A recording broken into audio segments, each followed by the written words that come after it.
The DeLorean DMC-12 didn't just flop, it bankrupted its founder, got him arrested in an FBI cocaine sting, and came with an engine so weak a minivan could outrun it. Everyone thinks the DeLorean was a supercar because a movie told them it was. At least that's what everyone thought. The real DeLorean was slow, broken, beautiful, and completely doomed. These are 12 weird things about the DMC-12. And the bonus at the end, let's just say the movie prop is now worth more than the actual car. Buckle up. Number 1. In October of 1982, John DeLorean walked into a Los Angeles hotel room and allegedly tried to sell 220 pounds of cocaine to save his company. That's heavier than a full-grown man in one suitcase. That's not a typo, by the way. The FBI had the whole thing on videotape. He called the cocaine better than gold. He was 57 years old, worth millions, and he was watching his car company die in real time. This wasn't some drug dealer. This was the former vice president of General Motors. The jury later acquitted him because of entrapment, but by then the factory was already closed. The man who built the car also killed the car. Number 2.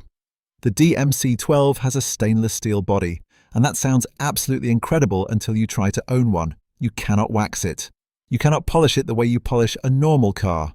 If you scratch it, you cannot repaint it without losing the entire point of having a stainless steel car. Owners have to clean it with Scotch-Brite pads, the same kind of pad your mum uses to scrub pans in the kitchen. Think about that for a second.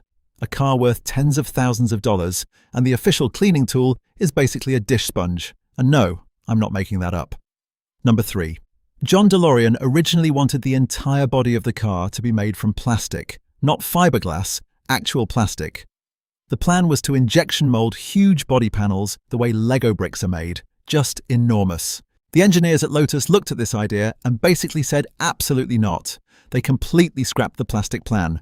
If they hadn't, the DMC-12 would have been one of the only production cars in history made out of the same stuff as a pool toy. Number 4. The engine was a 130 horsepower V6 sourced from a deal between Peugeot, Renault, and Volvo. For comparison, a regular family sedan from the same year made about the same power. The 0 to 60 time was over 10 seconds. That is slower than most minivans today. Most school buses with a good tailwind could give a DeLorean a run. The car looked like a rocket. It moved like a commuter car. Drivers described flooring the gas pedal and getting a polite suggestion that the car might consider accelerating. Number 5. I personally think this is the wildest one. Colin Chapman, the founder of Lotus, secretly redesigned the entire DeLorean chassis. DeLorean's original engineers had built something called an ERM chassis, which basically did not work. Chapman threw the whole thing out and used a modified Lotus Esprit platform instead. That is why the DMC-12 drives the way it does. It isn't really a DeLorean underneath. It's a Lotus in a stainless steel dress. Reports claim Chapman also helped move millions of dollars of DeLorean money through offshore accounts. That part is still under investigation decades later. Number 6. Only about 9,000 DeLorean DMC-12s were ever built. That's it. If you lined every single DeLorean ever made end to end, they'd stretch less than 25 miles. That's shorter than the distance from downtown Los Angeles to Long Beach. The original plan was to build 30,000 a year. They built 9,000 total. Ever. The factory ran for less than 2 full years before it completely collapsed. If you're finding this insane, hit subscribe. We drop weird automotive facts every single week. Number 7. The DeLorean factory was built in Dunmurry, Northern Ireland, right in the middle of the Troubles. This was an active conflict zone. Workers were commuting to the assembly line past British Army checkpoints. The British government gave DeLorean about $100 million to build there because nobody else would invest in Belfast during a war. That's million with an M. The factory employed over 2,500 people, Catholic and Protestant, working side by side, which was almost completely unheard of at the time. The car was basically built to keep the peace. Number 8. The famous gull-wing doors were an absolute nightmare in real life. They need about 11 inches of clearance above the roof to open. Any normal garage, any normal parking structure, and you cannot get out of your own car. Drivers learned to park with the doors already cracked. Some owners reported getting trapped inside after the electric door mechanism failed, which happened constantly because of the humidity in Northern Ireland messing with the wiring. The doors that made the car iconic are the same doors that made it useless. Number 9. This next fact actually sounds made up. DeLoreans float. The stainless steel body is so tightly sealed that in a flood, the car acts like a boat. In 2017, during Hurricane Harvey in Houston, multiple DeLorean owners reported finding their cars bobbing around their garages. I had to read that twice when I first came across it. A car. Floating. Owners in the flood zone have confirmed this on forums going back decades. The factory never intended this. It just accidentally happened. Number 10. The company went bankrupt after less than 2 years of production. October of 1982, the factory completely shut down. DeLorean was arrested that same month.